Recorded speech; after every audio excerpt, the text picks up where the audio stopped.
Hey people, what's up? It's me, TM Ninja. Now usually I do like Funko Pop videos, unboxing, vlogs, that type of stuff. But today we're doing another anime review on Fooly Cooly Progressive, Season 2, Episode 2, Freebie Honey.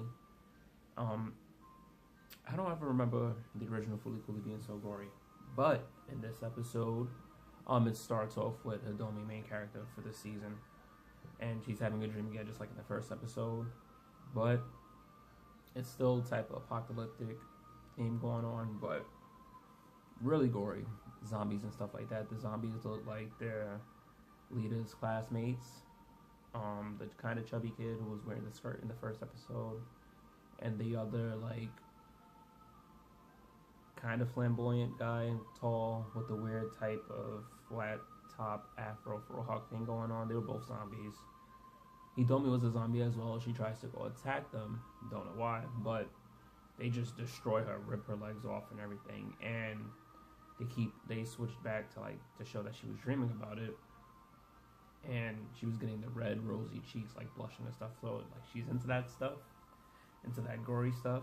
But then she wakes up. She's about to leave, and she runs into her mom and Julia.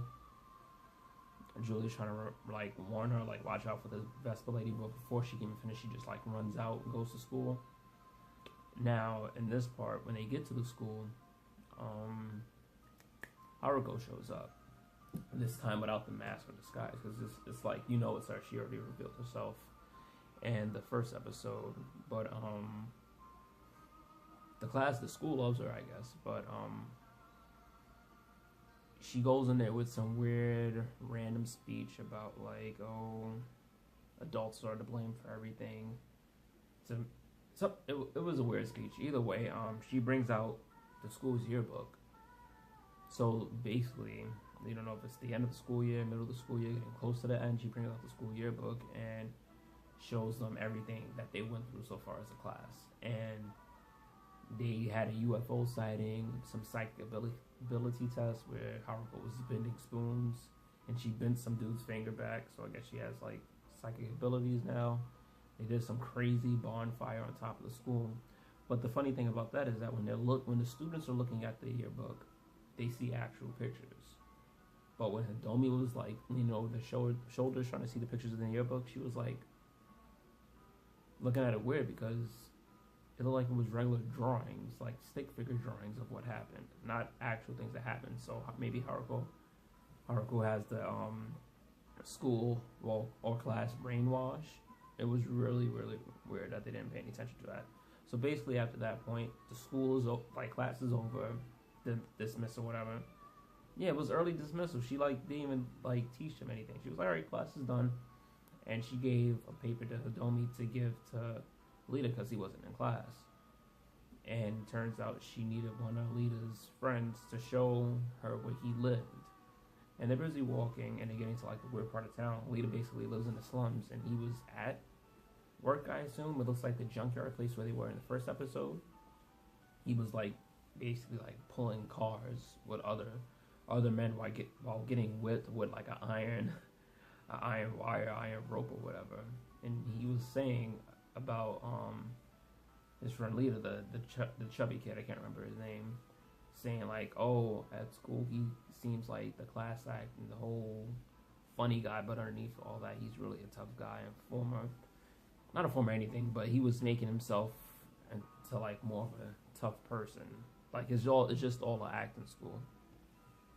So after that, the freaking guy who's in charge of them working starts whipping him, and I guess Hidomi seen that he was in pain, and she actually got turned on by that. And then later on, he was trying to sell. He made like BB guns or something like that, and he was trying to sell it to like these gangsters or whatever, and they were gonna buy it, but they were like, I can't use this to kill anybody, and they started shooting him with it. He was in pain, and she got turned on again, but then she had the nosebleed, and Lita goes off to catch her and like run back to his house to take care of her. And at that point, like he's sticking all the tissues up her nose to stop the nosebleed, and she's making all these crazy noises. I guess the lady who walks in was his mom. And he's like, oh, you brung home another lady again? I remember my son when I was young. He just like shoves her out the door, and then after that part, he asks Hidomi out on a date, and she didn't refuse at first, but she was like, I would love to like go on a date with you and be your girlfriend. That part to me was kind of like not weird but random. I didn't really see it. It's just like they're going really, like the episode itself was going pretty fast, but luckily to like cut the tension between all that nonsense, Haruko was on the ceiling filming them like a movie director and all that, and she like slams through and they're like, how long have you been there? And she yells cut. They go on to the next scene, and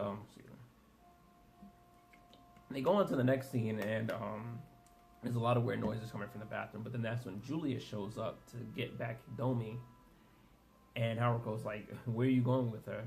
And she's like, oh, she mentioned something about there's different ways about doing, like, whatever you're doing won't be able to bring him back. And it seems like she's talking about Noda, but you really can't be sure.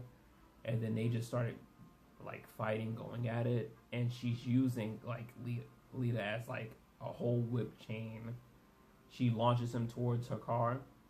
And the car came flying in, like, it, like, had whole arms and rockets and everything and stuff like that. And Hidomi's trapped inside. Well, she's not trapped, but Hidomi's inside the car. Julia's probably trying to take it back home, and Haruko's trying to stop that. After all that nonsense happened, she saw that Lita was getting hurt because Haruko was using him not as a shield, but, well, basically as a shield, kind of. She was twirling him around, and every time he would get hit by, like, the lasers that the car was shooting. And it looked like Hidomi was being turned on by that because she got the whole entire nosebleed again, and her headphones started lighting up again. Like, it does this swirling, like, motion, and it lit up pink. And she, like, passed out and fell out of the car. And the horn that she had wrapped in bandages from, like, the first episode, because she still has it on this one, it grows and, like, shoots right through the roof of the car. And it, like, morphs. And it turns her into almost this, like, type of small robotic doll. Basically, she looked like Scrump from Lilo and Stitch, but more robotic. She had, like, it was, like, really small, all the stitches, but the stitches were, like, robotic lines. And Haruko goes up to her and is like, oh, and, like, checks out and stuff, and touches her. And then she tries to touch Haruko back, but on the chest, and she's like, no touchy. And then she just, like, shoots off. She didn't blow up, but she shot off a big energy field and, like, knocked out Haruko, and Haruko went flying. And at that point, she is about to punch Haruko in, like, her robot form, in Hidomi's robot form. Out of nowhere, she misses and punches herself and knocks herself out, and she goes back to her human form. So Julia comes in and catches her. And that's basically, like, close to the end of the episode, but she puts them inside of the car. She puts Hidomi and Lita inside the car to, like, check up on them, because her car, like, it looks like it's a healing unit too. It turns into, like, this mechanical robot. It could turn into, like, these little, like, drones that shoot lasers. A regular car itself. So she looks like it has healing capabilities, and it's just checking on, like, their vital signs and all that. Lita and Hidomi, they both wake up, and at that point, he's making all these silly faces, and she, like, laughs with him. It was like, yeah, I basically came here to give you the homework sheet. But overall of this episode, I think it was better than the second. It did pretty good. I'm still searching for, like, that main Fooly Cooly feel to it, but it's definitely there. Can't remember what the next episode title was, but this one was Freebie Honey. It wasn't bad. It just like more gory, more perverted than the original, which seems like kind of hard to do, but not the gory part, because the original Fooly Cooly was never really gory like that. But yeah. Also in this episode, you find out that Julia looks like she came from Haruko, because even in the ending video, she gets hit by something. In, like, the closing ending song, she gets hit by something, gets split in half, and Julia's the other half. She does kind of mention that in the episode. And it looks like Haruko is trying to bring somebody back. It could be Noda. We really don't know. But yeah, this was TM Ninja review for Fooly Cooly Progressive Season 2, Episode 2, Freebie Honey. And thanks for watching.